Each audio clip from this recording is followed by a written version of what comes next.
ஆசை உங்களை இருக்கிறத இழக்க வைக்கும். இன்னைக்கு அநேகர் இழந்து போனவங்களை எல்லாம் பாருங்க. ஏங்க இழந்து போனீங்க அப்படின்னா, நான் ஆசைப்பட்டேன். ஆசைப்படாதவங்க இழந்து போக மாட்டாங்க. ஆசைப்படாதவங்க வேகமா வீட்டு பத்திரத்தை எடுத்து வைக்க மாட்டாங்க. ஆசைப்படாதவங்க காரை விற்க மாட்டாங்க.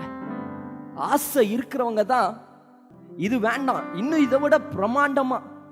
இந்த ஆசையெல்லாம் உங்களை சிக்க வைக்குது, உங்களை கடனாளியாய் மாற வைக்குது.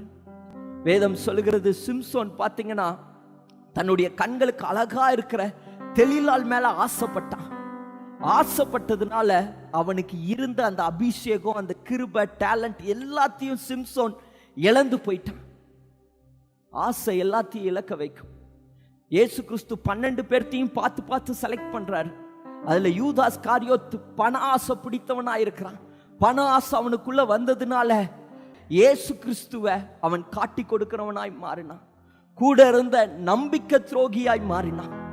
பண ஆசை நம்பிக்கை துரோகத்தை உண்டு பண்ணும், உங்களை மிருகமா மாற்றும். உங்களையே நம்பி இருக்கிறவங்கள அசால்ட்டா அவங்களுக்கு விரோதமாய் நீங்க அவங்களுக்கு விரோதமா ஈஸியா செயல்பட்டுருவீங்க.